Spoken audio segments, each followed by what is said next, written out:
Bon. Bienvenue au Yann Lamar Golf Show, épisode 15. J'enregistre le 19 juillet 2023. C'est rare que je parle de moi ou que j'aime parler de moi.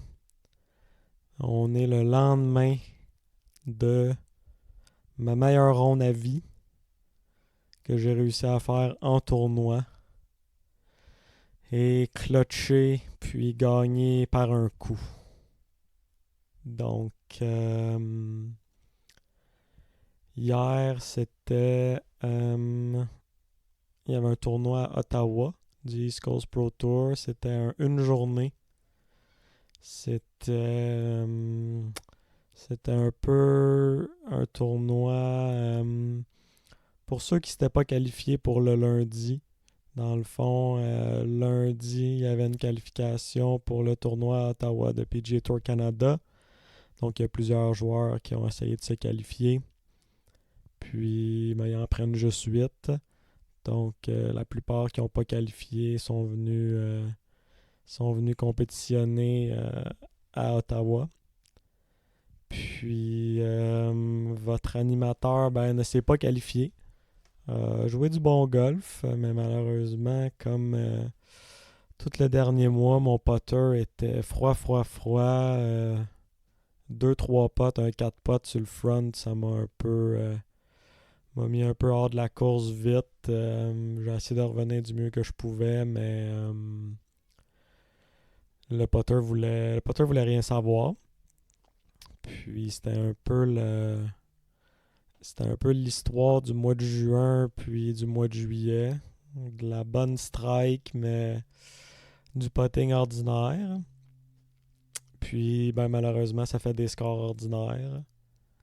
Mais je perdais pas espoir. J'étais quand même dans des bonnes vibes.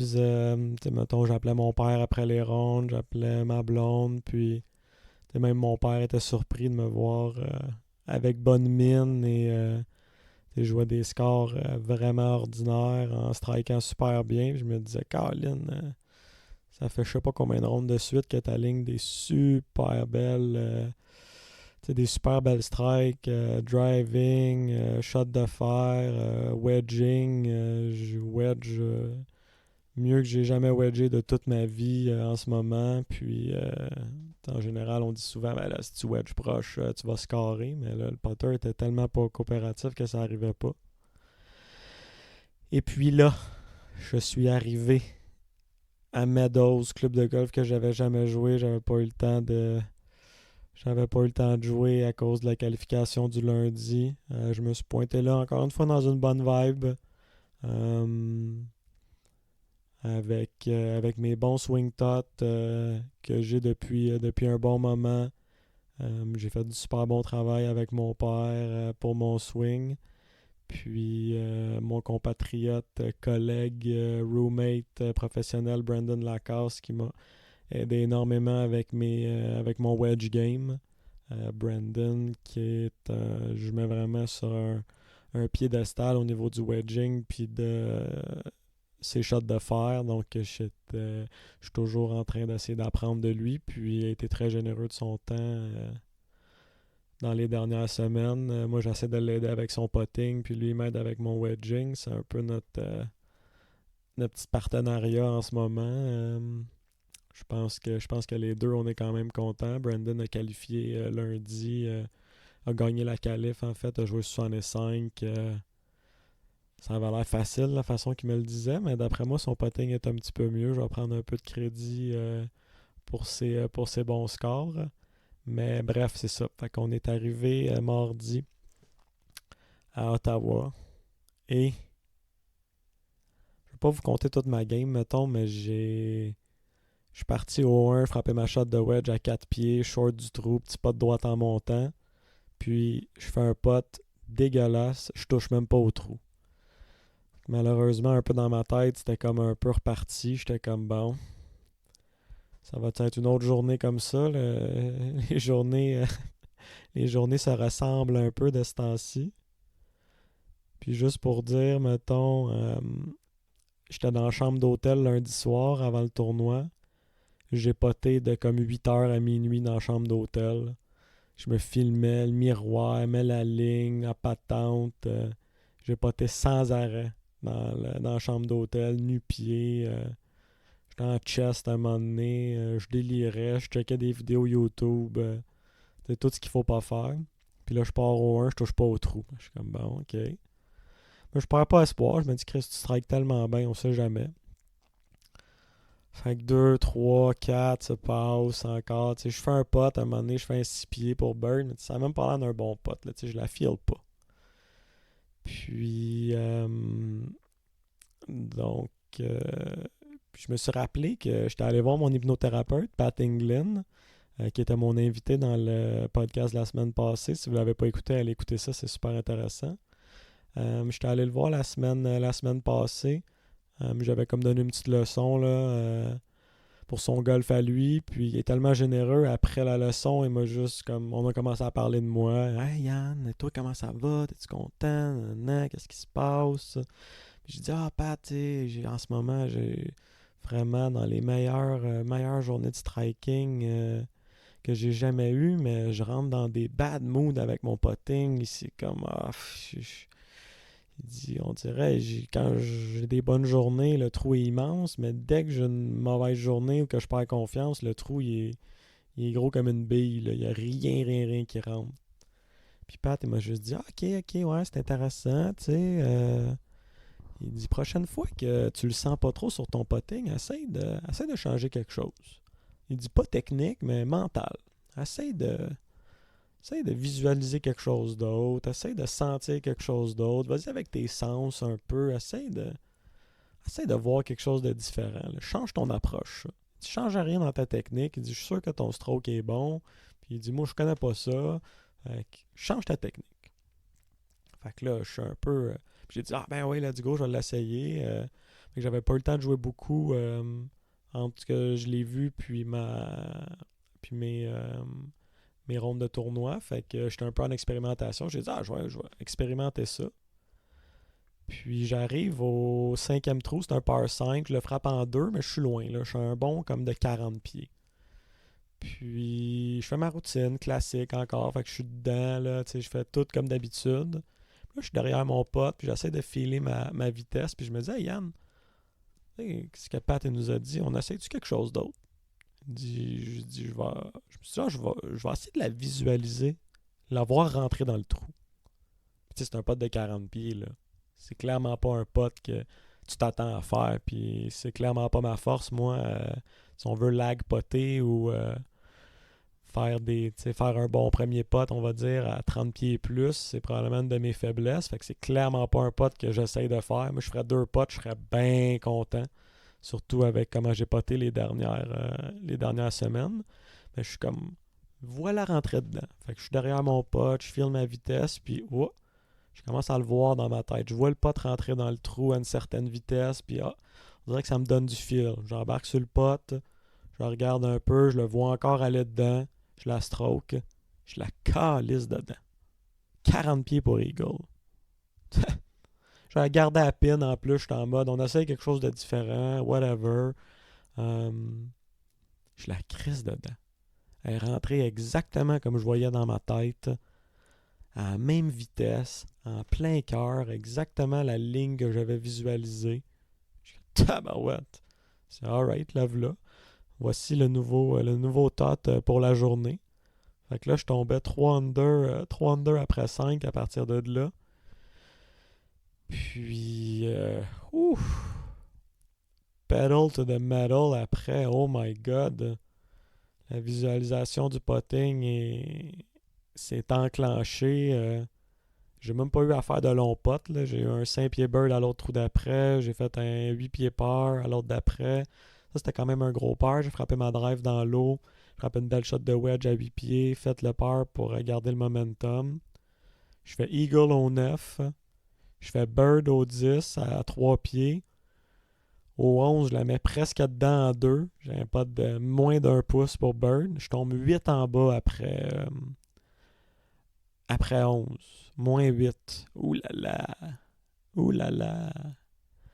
Fait que là, j'avais pas trop checké le leaderboard, mais je me disais, calisse, je peux pas être loin. Là. Le terrain, il jouait pas très difficile. Puis les 9 premiers trous sont assez faciles. Le back 9 est plus tight un peu. Là, on peut se péter à la fiole puis commencer à vanter un petit peu plus. Fait que au 11, je fais mon petit par. Non, au 12, excusez. Au 13, il y a 3 groupes sur le tee qui attendent. C'est un par 5. Fait que là, 15 minutes à attendre dans le car, jase avec les boys, on a du fun. Je fais par au par 5, fait que c'est un peu dommage. C'était pas un mauvais par, par contre, j'avais manqué ma drive. Puis là, je continue, fais un bird, fais un par. J'avais un petit par 4 qui se drivait ou juste à côté. J'ai fait par là, ça c'est ordinaire. Le 16, par 3, 2,50, stick, le vent qui tourne. C'est comme Colin, ok, c'est là que ça se passe. Je fais un super bon par, je la frappe en avant du green, un chip, un pot, vraiment solide. Puis là, je suis moins 9 à ce moment-là. Puis même si je connais pas le cours, j'avais checké vite vite, puis je voyais que le 18 c'était un par 5 qui était comme pas trop long. Fait que je me disais, bon, ok, la plupart des gars vont le birder, on va prendre pour acquis qu'ils vont le birder. Fait que là, c'est pour la première fois que je check le leaderboard. Fait que sur notre cell, maintenant, on a accès au leaderboard. Fait que je suis moins 9. Puis je vois qu'il y a un autre gars à moins 9. Puis il joue juste en avant de moi. Fait qu'il reste 17-18. Je suis comme, alright. Je sais pas mal qu'est-ce que j'ai à faire. Puis c'est peut-être ça la chose que je suis le plus fier de toute ma journée. Ceux qui ont fait du sport ou du golf de compétition en général, à un moment donné, tu pratiques à tous les jours, tu joues, tu grindes. Tout ce que tu fais, toute ta préparation est pour là. Je le sais ce que j'ai à faire. Je le sais qu'il va faire bird au 18. Je n'étais pas sûr s'il avait fait par au 17. Tu sais, je le sais ce que j'ai à faire. Je m'installe au 17, je frappe un énorme drive, un beau petit cut, il y avait de l'eau à gauche, out of bounds à droite, je me plante ça en plein milieu du fairway. J'arrive sur ma deuxième shot, la pin est comme cachée en avant, elle est comme à 4 paces, 4 paces de la frise à gauche, fait que c'est quand même une pin tough à aller chercher, le vent est d'en face. Je pogne mon number, je commit sur une shot, belle petite shot basse, touche pas au vent, je te sac ça 5 pieds en arrière du trou. Arrive là encore, je la visualise, je la vois rentrer dedans. Paf, plein cœur, vitesse parfaite. Bon, je suis moins 10. J'ai comme pris pour acquis que lui aussi allait être moins 10, qu'il allait faire bird au 18. Probablement la drive que je suis le plus fier, peut-être de toute ma carrière. Je me suis installé. C'était comme un trou qui tournait droite-gauche. On avait le vent qui était droite-gauche. J'avais bien frappé mes fades toute la journée. Là, j'hésitais. Je frappe un drop. J'ai fait, hey. Une vieille phrase que mon père m'a dit. Il m'a dit, sais-tu qu'est-ce qui est le fun avec un fade, Yannick? Il dit, quand t'es under pressure puis t'as swing fort, ton fade, il se transforme en balle droite. J'ai fait, bon, fuck le draw. M'installe en plein milieu. Pogne un bon setup solide. J'ai rentré dedans pour la tuer. Hey! J'avais de l'adrénaline qui me sortait par les oreilles. Mon playing partner, c'était un gros Américain de mesurer 6,3, pesait à peu près 2,30. J'étais 20 verges en arrière de lui toute la journée. Là, j'étais 40 en avant. Okay, non, peut-être pas 40, là, mais un bon 25 en avant. Défoncer ma drive. J'ai eu mon seul moment d'inattention un peu à ma deuxième shot au 18. J'ai comme pas commit sa shot. J'en ai frappé une commerciale dans le milieu du green. Puis, bien entendu, faut rendre ça compliqué. Hein? Faut jamais se laisser des affaires faciles. Fait que j'avais un genre de 40 pieds pour Eagle. Je savais ce que j'avais à faire. C'est 2 potes pour gagner. Je laisse mon premier pot à peu près 5 pieds short. Je suis comme, ah, si tu te laisses un tester, mon tabarouette. Puis, je sais qu'il faut être confiant au golf, faut avoir peur de rien. Mais le gars qui a joué -10, ah, si j'ai un blanc. J'ai un blanc sur son nom, mais c'est un astique de joueur. Il a gagné la Coupe Canada l'année passée. Il a déjà gagné l'Omnium du Québec à Saint-Georges contre Michael Gligic, qui est un joueur du PGA Tour présentement. Tu sais, le gars, Jake Scott. Jake Scott, mention à Jake Scott. Tu sais, le gars qui a pas peur d'aller bas. Le gars que tu veux pas tant aller en playoff contre. Fait que j'ai un 5 pieds, gauche-droite, downhill pour closer. Je le visualise aller dans le trou, puis je la crisse dans le trou. Fait que c'est ma première victoire professionnelle depuis une couple d'années. Probablement une de mes plus grosses, si on veut. Puis ça vient avec un beau score de 61. J'avais jamais joué en bas de 64 dans ma vie. Que ce soit pour le fun, puis en compétition, je l'avais jamais fait non plus.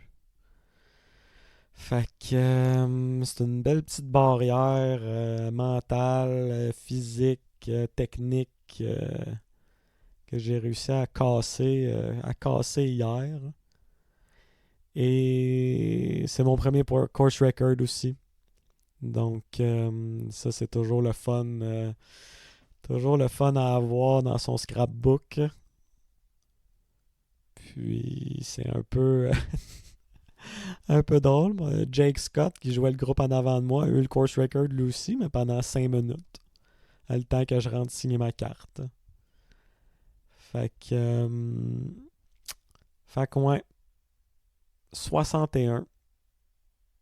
C'est rare que. C'est rare que j'aime parler de moi. Je suis pas le gars. Je suis le gars qui est un peu mal à l'aise même de parler de lui, mais là, j'ai pas le choix d'avouer que je suis pas mal fier. 61, -11.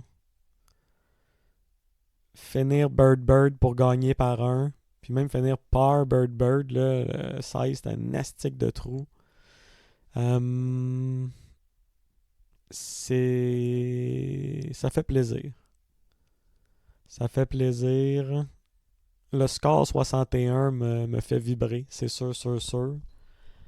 Des 65, des 64, des 63, on en va passer pas mal, mais un 61, c'est le genre d'exploit. C'est le genre d'exploit qu'on voit pas tout le temps. Il y a des joueurs légendaires qui joueront peut-être jamais ça de leur vie.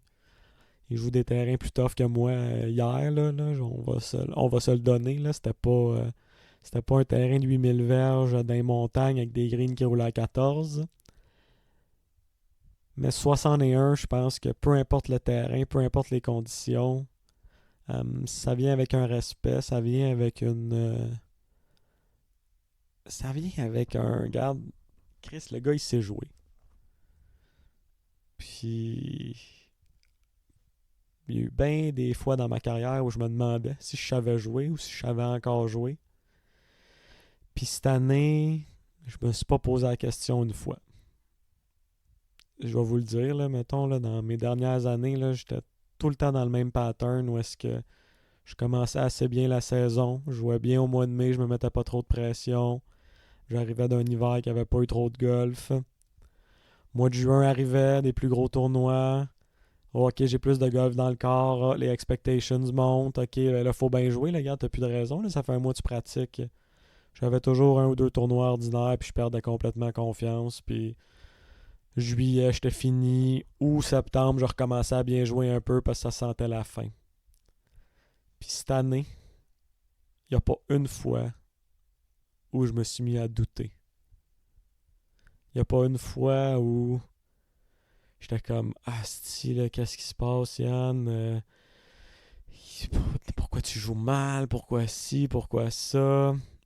Sais-tu encore jouer? Ou on crisse les bâtons là, lave tes bâtons, puis laisse-les dans le garage. Il n'y a pas une fois cette année où je me suis dit ça. Fait que. Fait que ouais. Ça fait pas mal plaisir. Un gros shout-out à Pat. J'ai pas le choix d'y lancer des fleurs encore.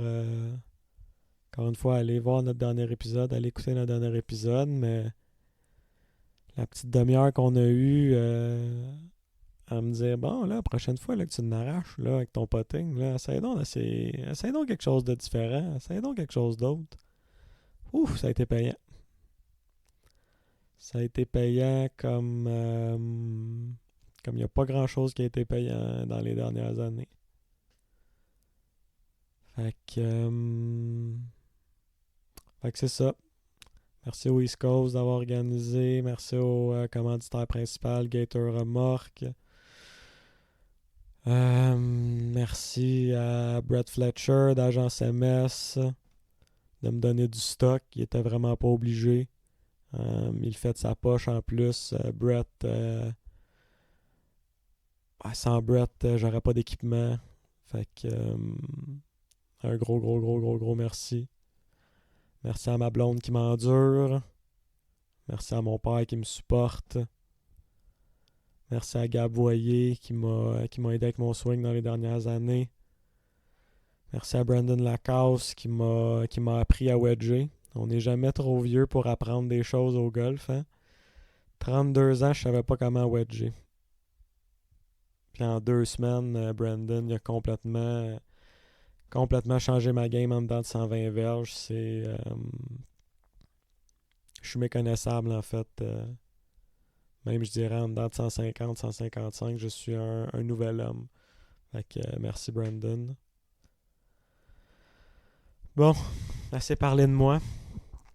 On va finir sur... je pense qu'on a eu une des plus belles semaines de golf compétitif au Québec, au Château-Bromont la semaine passée. J'ai malheureusement pas eu la chance d'y aller. J'avais mes trucs à faire au niveau de moi, il fallait que je pratique. Puis que j'allais me préparer pour ma qualif.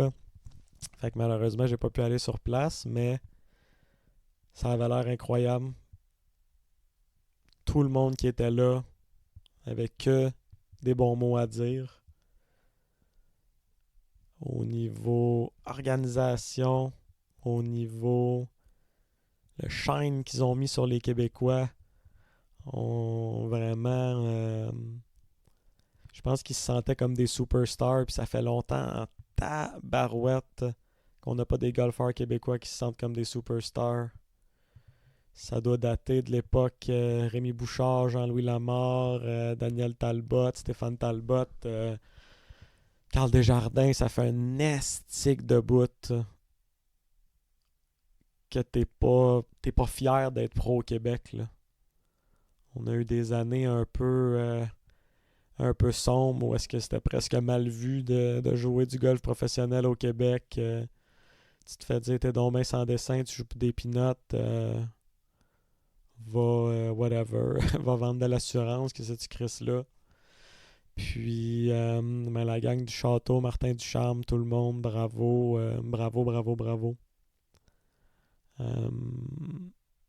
Ouais, vous avez fait sentir les Québécois comme des vrais athlètes professionnels. Ils peuvent être fiers de grinder, de continuer à grinder, de croire en eux. Puis que les gens... je pense que les gens sont repartis. Là. L'engouement pour le golf au Québec, pas juste le golf récréatif qui va super bien, mais les performances d'Étienne Papineau, de Joey Savoie, de Brandon Lacasse, ça réveille du monde là, à un moment donné. C'est des gars cool. On est des golfeurs. Là, on n'est plus trop le golfeur boring de l'image qu'on a. Le golf ça rajeunit, mais le golf ça rajeunit aussi mentalement, là, je veux dire. Là, c'est plus juste on met des petits pantalons bruns, on met une casquette brune, une ceinture marron. On peut s'habiller un petit peu plus comme on veut, on peut montrer nos couleurs, notre personnalité. Je pense que ça nous rend un petit peu plus attachant, plus accessible. Puis, tu sais, de penser que tous les pros de golf, c'est des hosties de prétentieux, fresh pet. Il y en a, là, mais il y en a comme partout, là. On est du bon monde, on est des passionnés, on travaille extrêmement fort pour des revenus minimes, puis une chance d'avoir une semaine qui change notre vie, on y croit tout un peu, donc on est des rêveurs, on est des artistes, on est des athlètes, on est un beau mix, là. Je pense qu'on est une espèce une espèce quand même assez intéressante avec un bon bagage, avec des bonnes histoires. On est sur la route pas mal. On est intéressant. Je pense qu'avec les podcasts aussi, on s'en rend compte que on est des êtres humains assez wild, assez différents un peu. C'est un mode de vie qui est quand même spécial. Puis le fait que tu sois un peu tout seul à la fin de la journée, ça nous donne peut-être une liberté de plus un peu pour en raconter un petit peu plus, ou est-ce que des fois tu es derrière une équipe, derrière une grosse affaire de management. C'est sûr que plus tu montes dans les rankings, plus faut que tu fasses attention. Mais la plupart des invités que je vois à sortir golfer encore, là, on peut se laisser aller un peu, on peut compter des histoires, on peut compter des niaiseries, puis on en a pas mal, puis ça nous permet de rencontrer du monde unique aussi, autant les pros de golf que les organisateurs, que les bénévoles. Je pense qu'on est, c'est ça, je pense qu'on est une espèce, puis je dis espèce parce qu'on est fucké aussi, là, bien entendu, là. Ça prend une dose d'autisme et de sadomasochisme pour jouer du golf professionnel aussi longtemps dans des plus petits niveaux comme moi je suis présentement. Puis, tu sais, PGA Tour Canada, c'est un estique de. Je l'appelle petit niveau parce que les bourses sont pas énormes non plus, mais pour le niveau de jeu que c'est. Faut être fou, là. Faut être complètement fou, en fait, pour aller là, puis voyager comme ça, puis grinder comme ça, là. Faut être spécial, là. Donc, ouais, bravo à tous nos Québécois. Colin, un paquet qui ont fait la cote, un paquet qui ont bien joué. Étienne Papineau encore, qui est revenu après une première ronde ordinaire qui était pas dans ses habitudes pantoute. A joué 3 rondes ultra solides pour se remonter dans le classement. Joey Savoie qui était dans la game la dernière ronde, qui a malheureusement pas fini comme il voulait, mais c'est juste d'être dans le game sur ce circuit-là, ça prend 3 rondes ultra solides. Il a joué un -6 bogey free la troisième ronde. Quelle performance! C'était pas facile. Il y a eu des rain delay à gauche, à droite, des éclairs, la totale. Étienne Brault qui a passé la coupure aussi. Raoul Ménard qui avait pas eu un début de saison fulgurant du PGA Tour Canada. Je pense que ça peut lui donner juste le petit kick de confiance pour finir la saison en Lyon. Brandon Lacasse, mon Dieu, qui était parti fort aussi. Aïe, aïe, aïe, aïe, aïe, aïe, aïe. Il était -5 après 9 trous, pas un bogey. Il a commencé son tournoi avec Eagle sur un par 4. Il a frappé une shot de whatever, 150 verges dans le trou. Il fait bird au par 3 d'après. Caline. Le gars, il avait frappé 4 coups en 2 trous. 2-2 pour commencer. C'est malheureusement fait un peu baisé par le rain delay. Lui, malheureusement, qui n'a pas pu finir sa ronde, sa première ronde, qui s'est fait avoir, qu'il a fallu qu'il finisse le lendemain matin. Mais Brandon était parti pour la gloire, vraiment. Quand même fait la coupure, belle prestation.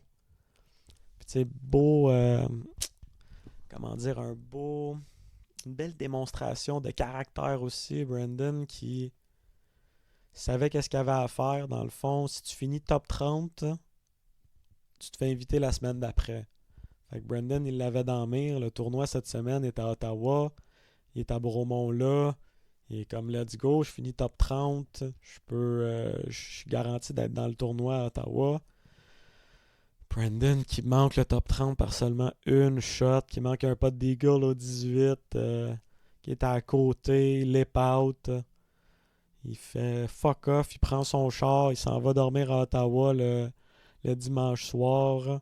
Il s'en va jouer la qualif du lundi, jamais joué le terrain. Il joue -7 dans le gros vent. Il finit Bogue, je pense, ou Bogue par Bogue. Il était -9 après 15. Teint tout le monde. Alors, je m'en retourne à Ottawa. Brandon, il a sa place là, puis il le sait. Fait que bravo Brandon. J'espère qu'il va continuer son bon jeu. J'espère qu'il va bien se préparer, qu'il va bien faire les choses, toutes les choses qui sont dans son contrôle.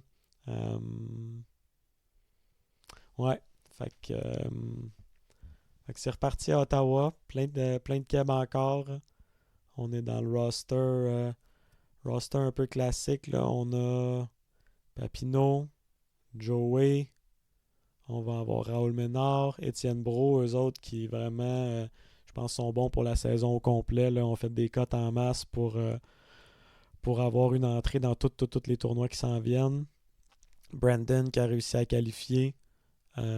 Émile Lebrun aussi. Émile Lebrun, 16 ans.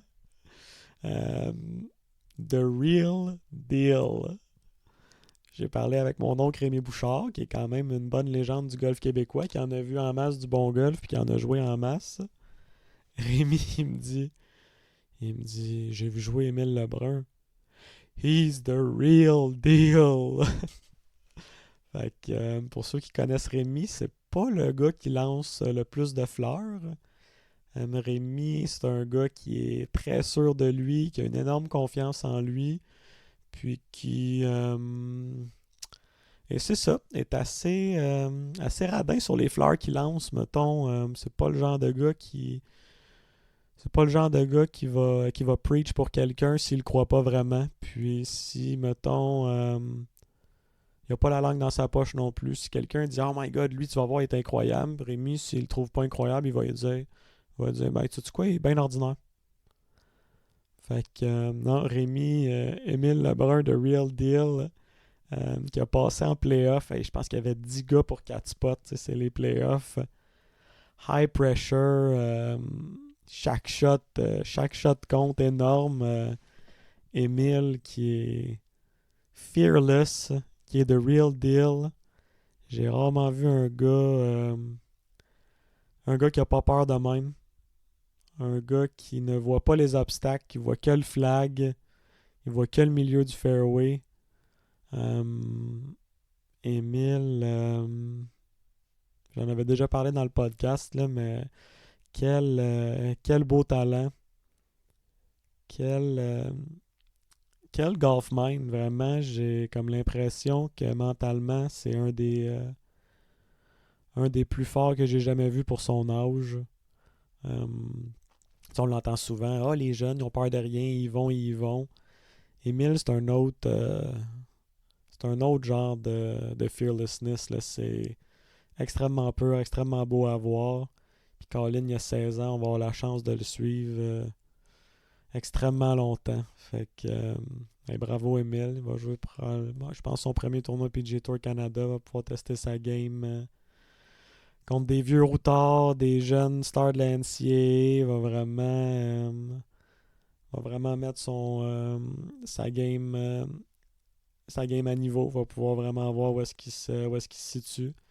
Je pense qu'Émile, ses plans, c'est de tourner pro le plus rapidement possible. Fait que la règle est...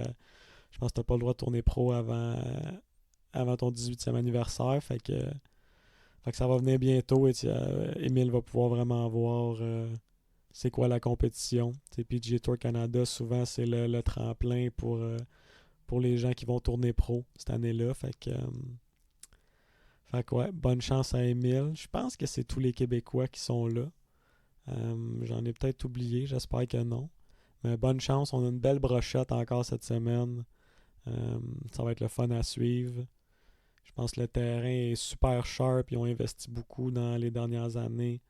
Eagle Creek à Ottawa. Je pense que c'est un des plus beaux terrains de la région. Ça va être sharp en tabarouette.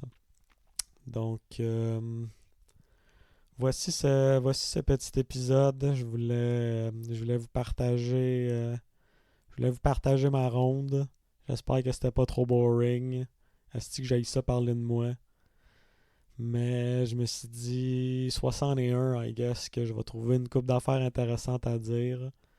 Puis c'est ça. Merci à tout le monde qui m'écoute.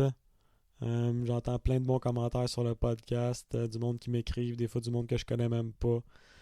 C'est super le fun. Partagez-le avec vos amis golfeurs. Tu sais, j'étais allé à un mariage samedi. J'étais assis avec deux boys que je connaissais pas. Ils disent ah ouais, on a commencé à jouer au golf il y a pas longtemps. Nanana. J'ai un podcast sur le golf. T'es comme tabarnak, c'est sûr qu'on va écouter ça. Tu sais,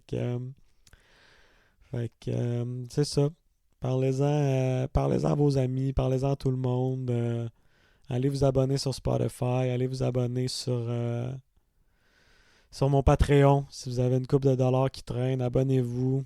Faites-vous-en pas, c'est un site safe. Patreon, je sais pas, il y a combien de milliers de podcasters qui sont là-dessus, qui mettent du contenu. C'est ultra safe. C'est un site qu'on peut faire confiance. Je viens d'uploader aussi le reste des vidéos sur YouTube. Fait que YouTube, Spotify, abonnez-vous. Suivez-moi sur Instagram, Yannick Lamar. Les pages sur Facebook. Suivez-moi partout.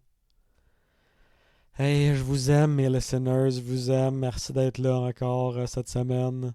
Puis, à bientôt.